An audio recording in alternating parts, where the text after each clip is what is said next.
friends, welcome back. I am Vijendra Nagda. Once again, welcome you all to my channel CBSE History and Social Science.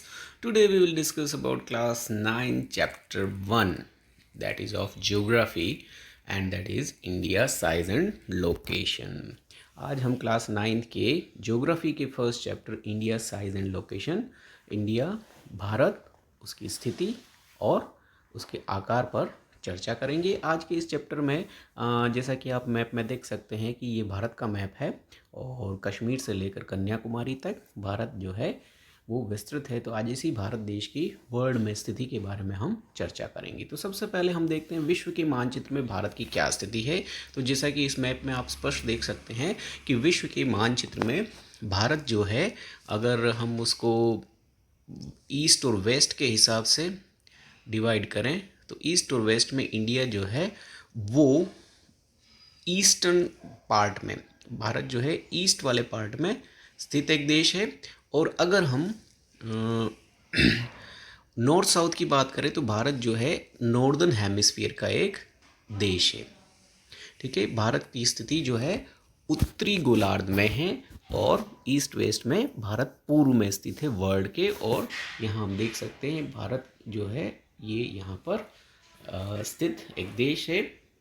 फिर से बता रहा हूँ मैं, north south में बात करें तो भारत उत्तरी गोलार्ध का देश है और ईस्ट वेस्ट में बात करें तो भारत ईस्टर्न साइड का, पूर्वी। ठीक है, तो भारत जो है उत्तर पूर्वी जो है गोलार्ध में स्थित है या नॉर्थ ईस्ट में स्थित है। ठीक है, फिर इसके बाद अगर हम बात करते हैं नेक्स्ट जो है कि भारत जो है वो विश्व के जो 7 महाद्वीप हैं उन 7 महाद्वीप में से जो एशिया महाद्वीप है उस एशिया महाद्वीप में स्थित है। और एशिया महाद्वीप में भी भारत की स्थिति जो है एशिया महाद्वीप के बिल्कुल दक्षिण में है, हिंद महासागर के आसपास है।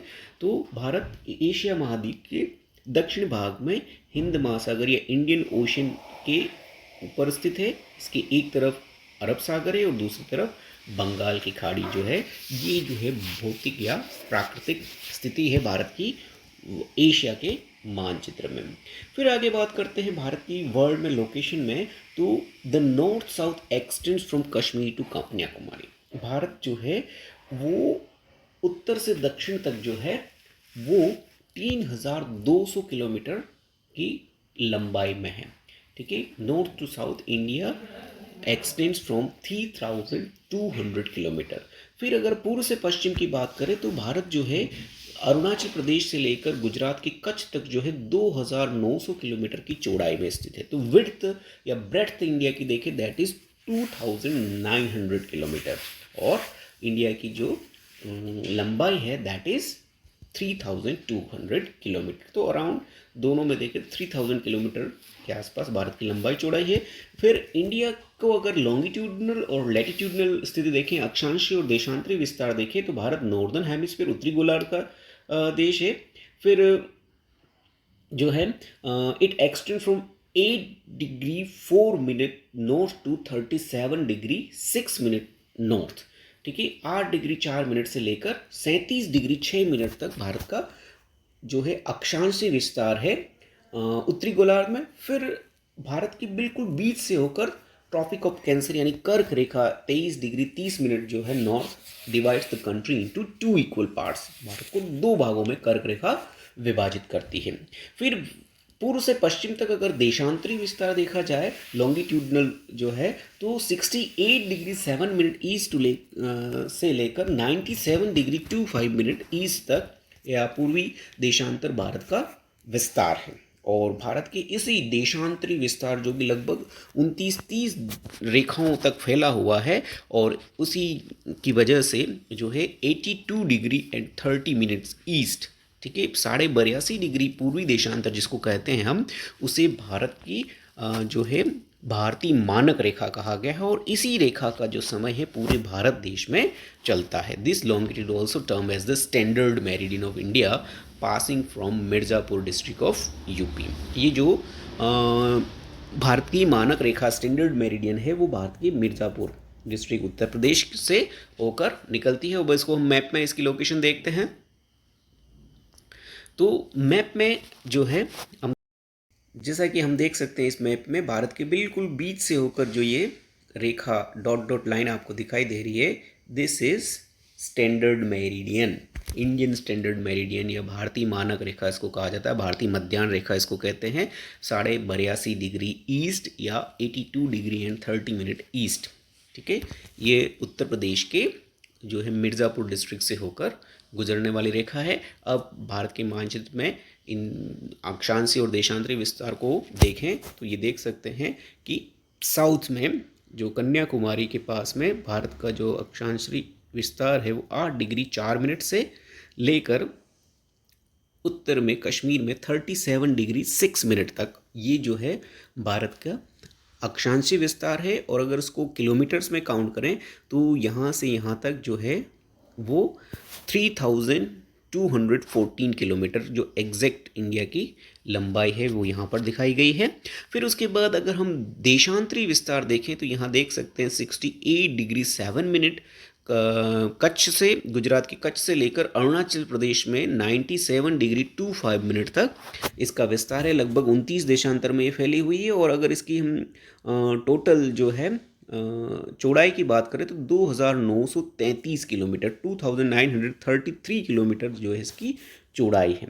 ठीक है, फिर इसी मैप में हम देख सकते हैं कि यहाँ से लेकर ये डॉटेड लाइन जो जा रही है ये कर्क रेखा इसको कहा जाता है, ट्रॉपिक ऑफ कैंसर, जो 23.5 डिग्री है और भारत को ये लगभग 2 पार्ट में डिवाइड करती है। फिर उसके बाद जो है यहीं से ये डॉटेड लाइन एक और दिखाई दे रही है 82 डिग्री एंड हाफ, जो कि स्टैंडर्ड मेरिडियन इसको कहा जाता है, भारतीय मानक रेखा इसको कहते हैं। और इसी रेखा पर जो समय होता है वह भारत के दोनों ही भागों में, पूर्व और पश्चिम दोनों ही भागों में जो है वो समय को काउंट किया जाता है, माना जाता है।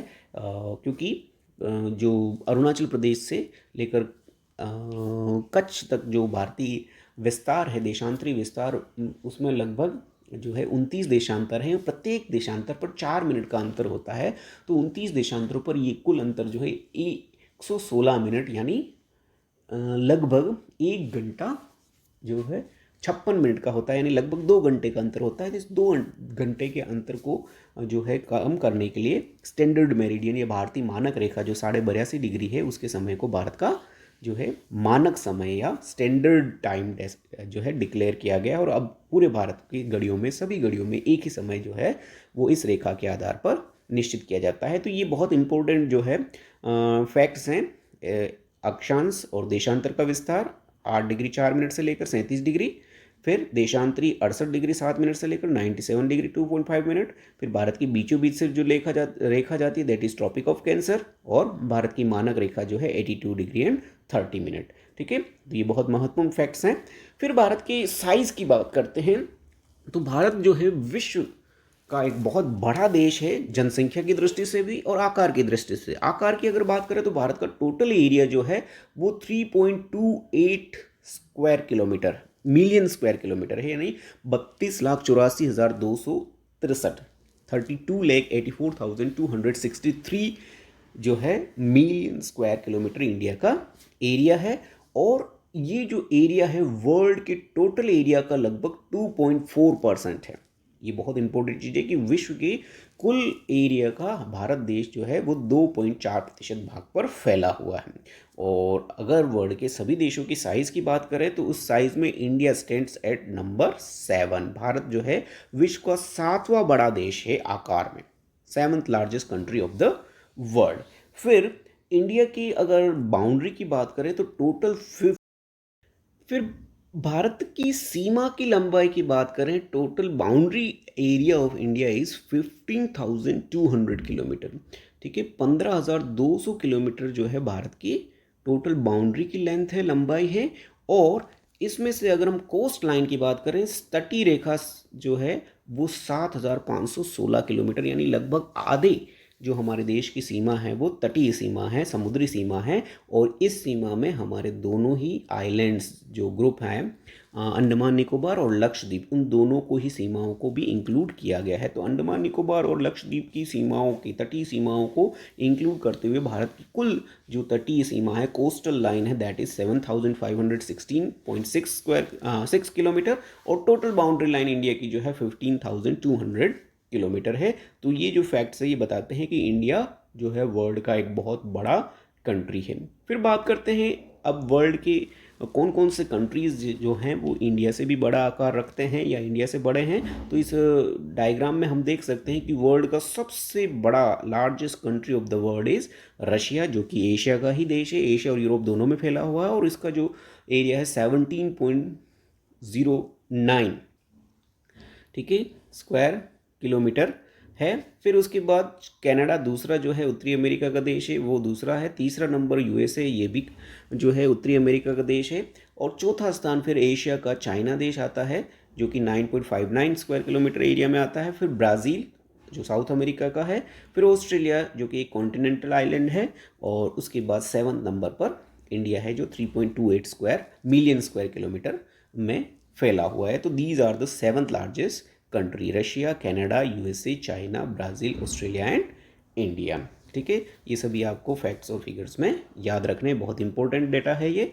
फिर बात करते हैं इंडिया की जो स्थिति है उससे इंडिया को क्या बेनिफिट्स हैं। तो India has a central location between east and west Asia. Bharat की जो स्थिति है वो एशिया महाद्वीप के बिल्कुल बीचों बीच में आती है और यहीं से होकर ट्रांस इंडियन ओशन रूट्स, जो पूरे हिंद महासागर के आर पार जाने वाले रास्ते होते हैं, वो सारे रास्ते इंडिया से होकर ही जाते हैं। और यहीं से ये रास्ते फिर यूरोप के देशों से लेकर वेस्ट एशियन कंट्रीज़, अफ्रीका और इधर ईस्ट एशिया की इंडोनेशिया और चाइना तक ये रास्ते पहुंचते हैं।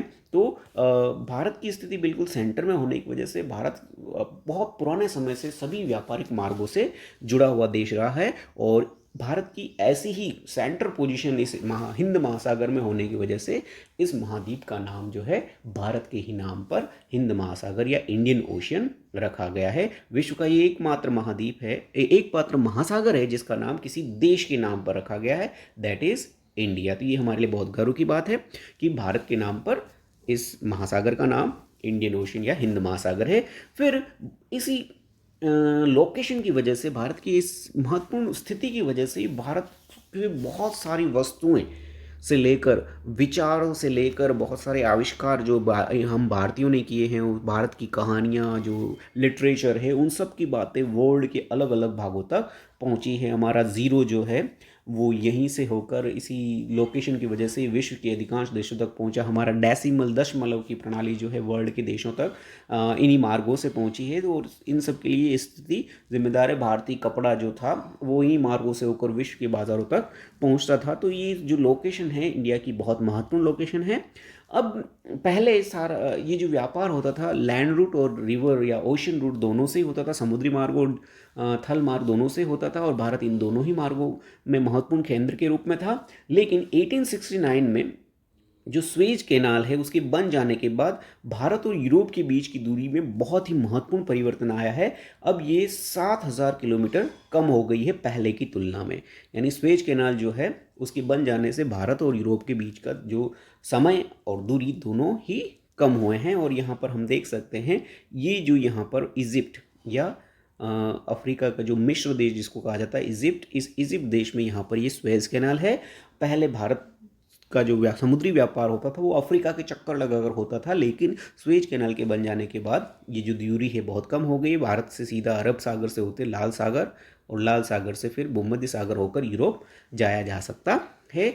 इस मैप में हम देख सकते हैं कि ये जो डॉटेड लाइंस हैं ये समुद्री मार्गों को बताती है, जहाँ हमारे भारत से अफ्रीका के पूर्वी तट के बहुत सारे केंद्रों तक जो है वस्तुओं का आवागमन होता था, साथ ही साथ जो है वेस्ट एशिया के क्षेत्रों तक होता था। इसके अलावा श्रीलंका है, इधर ये जो ईस्ट एशिया के देश हैं जिसमें इंडोनेशिया है, सुमात्रा, जावा, बोर्नियो, फिलीपींस है, उसके बाद चाइना तक जो है भारतीय समुद्री व्यापार होता था। फिर ज़मीनी मार्ग से देखें तो सिल्क रूट के माध्यम से भारत जो है दक्षिणी और पश्चिमी और पूर्वी एशिया के विभिन्न क्षेत्रों तक जो है व्यापार का एक प्रमुख केंद्र शुरू से ही, प्रारंभ से ही बना रहा था। तो भारत की स्थिति जो है इस विश्व के मानचित्र में इस हिंद महासागर के बिल्कुल सेंटर में होने की वजह से एक महत्वपूर्ण स्थिति हमारी है और यही हमारी प्रसिद्धि और समृद्धि का एक बहुत महत्वपूर्ण कारण भी रहा है।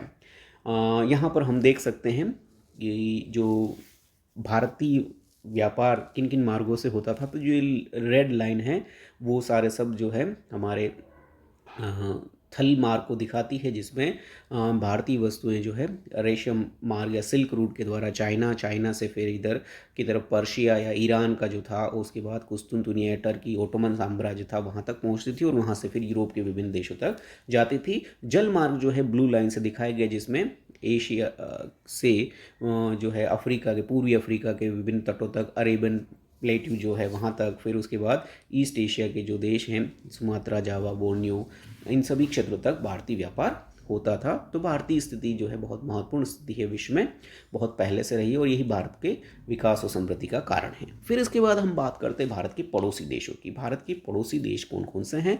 Neighbouring countries of India. तो बहुत सिंपल से भारत के जो हैं पड़ोसी देश इस मैप में देख सकते हैं कि जिनके भी नाम लिखे हैं यहाँ पर। अफगानिस्तान जो है वो पश्चिम से अगर हम शुरू करें तो अफगानिस्तान है, फिर उसके बाद पाकिस्तान है, फिर उसके बाद उत्तर में जो है चाइना हमारा एक बड़ा पड़ोसी है, फिर उत्तर में ही नेपाल और भूटान दो छोटे पड़ोसी देश दिखाई देते हैं। पूर्वी सीमा की बात करें तो हमारे पास बांग्लादेश और म्यांमार जो दो पड़ोसियों के रूप में है। दक्षिण में भारतीय जमीन से जुड़ा हुआ कोई देश नहीं है, लेकिन समुद्री सीमा से जुड़ा हुआ जो देश है वो श्रीलंका है, और उससे अगर थोड़ा दूर जाएँ तो मालदीव भी हमारा एक पड़ोसी है। तो भारतीय पड़ोसी देश ये जो है 7 जो है सीमा से जुड़े हुए हैं, और 8वां श्रीलंका जो है वो पाक जल संधि से जुड़ा हुआ देश है। ठीक है, तो यहाँ पर अगर हम इस मैप को फिर से देखें तो ये हमारे 7 पड़ोसी हैं, सभी के नाम, जिसमें अफगानिस्तान, पाकिस्तान पश्चिमी सीमा से हैं, चाइना जो है उत्तरी सीमा से हैं, उसके साथ ही भूटान और नेपाल भी भारत की उत्तरी सीमा से जुड़े हुए, ज़मीन से जुड़े हुए देश हैं। बांग्लादेश जो है वो पूर्व में है, और उसके साथ म्यांमार जो है वो भी पूर्वी सीमा से जुड़े हुए। तो ये 7 कंट्रीज़ आर लैंड लॉकेटेड। ठीक है, ज़मीन से जुड़े हुए ये देश हैं। फिर 8वां पड़ोसी जो हमारा है श्रीलंका है, वो Sri Lanka is separated from India through पाक स्ट्रेट या पाक जल संधि जिसको कहते हैं, उसके द्वारा भारत और श्रीलंका एक दूसरे से अलग हैं। तो दीज आर द 7 कंट्रीज़। ठीक है, they are Pakistan, Afghanistan, Nepal, Bhutan, Myanmar, China, Bangladesh, and Sri Lanka is separated from India by the Palk strait. फिर इंडिया और इंडिया की स्थिति को अगर देखें तो इंडिया की अगर पॉलिटिकल डिवीज़न को भी देखें तो India is a very vast country, बहुत बड़ा कंट्री है, और एडमिनिस्ट्रेटिव पर्पज से इंडिया को जो है स्टेट्स में डिवाइड कर रखा है। अभी currently there are 28 states and 8 union territories in India, जिसमें अभी जम्मू कश्मीर जो है उन दोनों को ही जम्मू कश्मीर को जो है वो यूनियन टेरिटरी बना दिया गया लद्दाख के साथ। तो जो है अभी 8 यूनियन टेरिटरीज हो गए हैं, और Delhi is the national capital. और स्टेट्स इंडिया के जो है मेनली वो है लिंग्विस्टिक बेसिस पर फॉर्म की, भाषा के आधार पर भारत के अधिकांश राज्यों का निर्माण किया गया। सभी राज्यों का नहीं है, लेकिन अधिकांश राज्य भाषा के आधार पर बने हैं। और अगर हम राज्यों के अनुसार बात करें तो Rajasthan is the largest state of India and Goa is the smallest state. ठीक है, गोवा यहाँ एक बहुत छोटा सा स्टेट है, और ये राजस्थान है जो कि भारत का सबसे बड़ा राज्य है। और ये सारे राज्य जो हैं आगे डिस्ट्रिक्ट या जिलों के रूप में भी डिवाइड किए गए हैं। तो ये है भारत और भारत की स्थिति और आकार। इसी के साथ आज का हमारा जो चैप्टर और वीडियो दोनों ही समाप्त होते हैं। आशा है आपको ये वीडियो पसंद आया होगा। Thank you for watching my video. Don't forget to like, comment, share and subscribe to my channel. Have a nice day to all. फिर मिलेंगे अगले वीडियो में अगले चैप्टर के साथ। तब तक के लिए गुड।